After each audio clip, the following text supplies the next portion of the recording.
I opened the door to Unit 4B and he was on the couch with another woman. His face went white. She scrambled off and he tried to button his shirt. He mouthed, "Emily, but it was already over." Pause. We had been married 8 years. His name was Mark Dawson. I was Emily Dawson. We lived at 18 Willow Lane, apartment 3A, on the 3rd floor. Our mortgage payment was $1,650 a month. We had a joint savings account with $40,312.74 in it. He worked as a senior software engineer at Atlas Soft, with a salary of $98,500 a year. He smelled like his cologne and coffee, and the lie had been sitting in the apartment next door for 2 years. People always asked when the cracks started. For us it was subtle. Mark started working later hours in 2019. He would get text messages at 2:37 a.m. that he kept glancing at. He said they were from a vendor. He took business trips he didn't file with HR. He started locking his laptop with a different password. The small things stacked up until they made a staircase to nowhere. I told myself I was paranoid. I told myself I should trust him. I told myself a lot of things, and all of them were wrong. The truth came from something stupid. On June 3, 2024 at 7:42 p.m. I was doing our monthly budget. I logged into our joint Chase account to transfer $650 for the car payment. The account balance was lower than it should have been. There were transfers I didn't recognize, monthly payments of $1,200 to Hanover Property Management starting January 2023. A $5,000 deposit on February 2, 2023 labeled Unit 4B lease. A series of ACH transfers totaling $22,500 between February 2, 23 and May 20, 24 with the memo rental/private. My hands were shaking so badly I couldn't type. I found the receipt the same night. It was folded inside a jacket in the closet. He had put the jacket back on the hanger so carefully I had never noticed. The receipt had an address, 238 Hanover Street, Unit 4B. The lease was in the name M. Archer. There was a key taped behind the receipt. My stomach dropped. I didn't plan anything. I grabbed my phone, because that's what you do now. I took a picture of the lease, the key, and the bank transfer screen at 8:03 p.m. Then I drove. The stairwell at 238 Hanover was dim and smelled like old paint. At 9:12 p.m. the door to Unit 4B swung open and there he was, Mark, shirt half done, eyes huge, mouth useless. A woman sat on the arm of the couch, clutching her phone. She looked about 30, shorter than me, hair dyed the same color as a fall leaf. A framed photo on the coffee table showed 2 kids, a boy and a girl, laughing on a beach. The boy looked about 6. The tag on the frame read, Michaela and Jason, 2022. Everything fell quiet. I could hear my heartbeat in my throat. He said, "Emily," and I said, "Who is she, Mark?" He stammered. The woman said, "We're not," and then she saw the pictures on my phone and her face changed. She said, "You're Emily?" Wait, and I heard the word I never wanted to hear, mistake. Pause. I went home and I didn't scream. I made a list. This was the part I'd rehearsed in my head for days without knowing it. I took screenshots of the bank ledger. I copied the lease. I photographed the framed photo and the kid's birthday card on the mantle, names and all.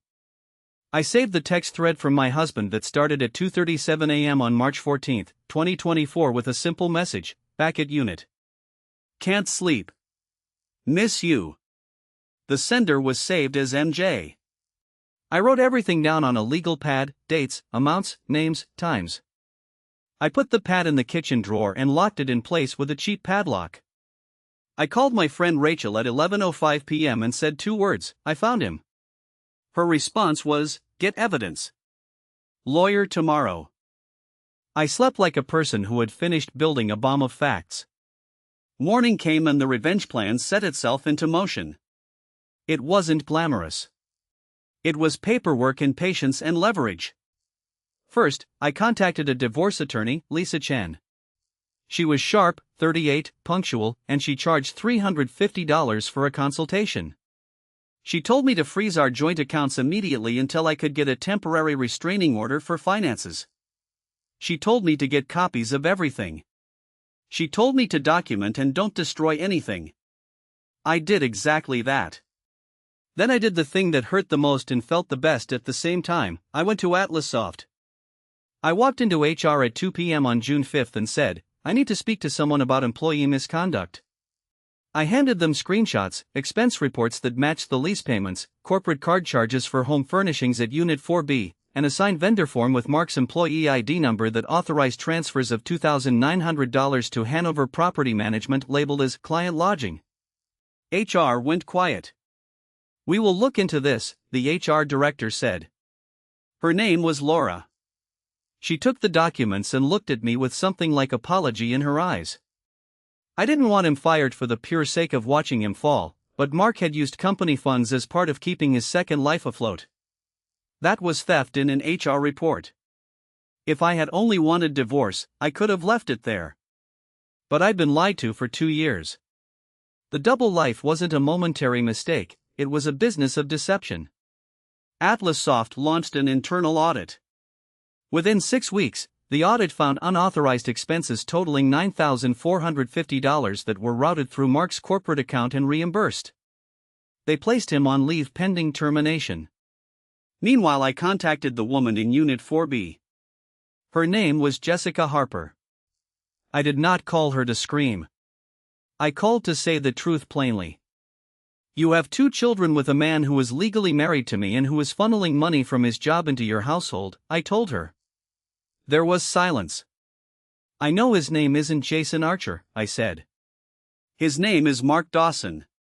He is married. His employer is investigating. She cried, not from guilt at first, but because her life was collapsing. She told me she didn't know either. She had been told Mark was separated.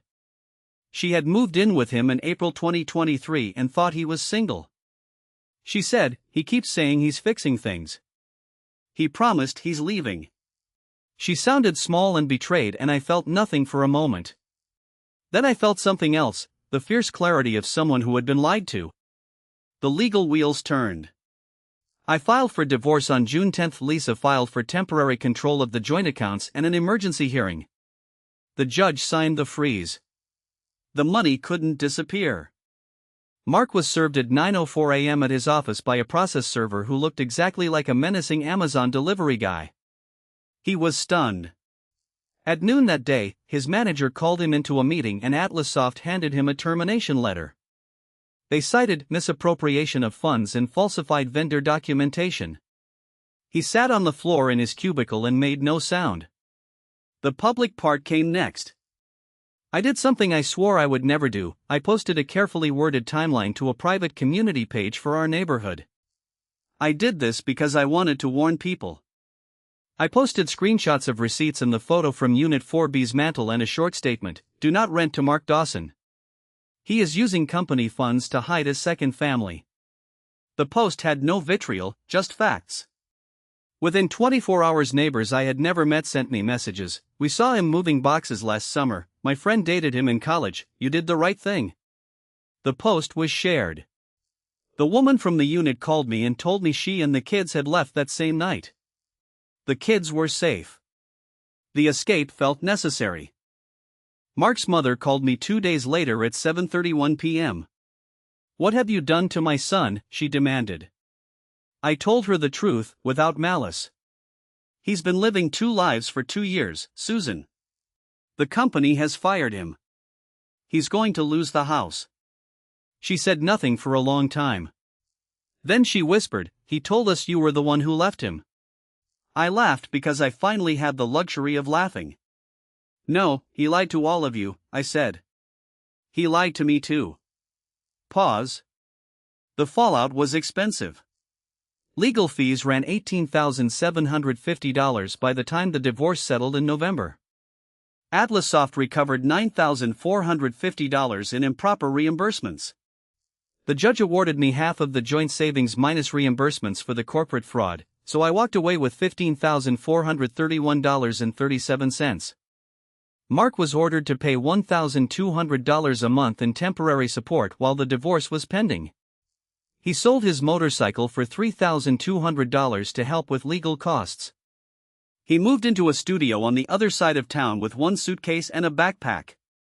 The woman in Unit 4B, Jessica, changed her last name back and started renting a small place 2 towns over with a friend. The kids were in the custody of Jessica's sister while she found steady work. I won't pretend the victory felt pure.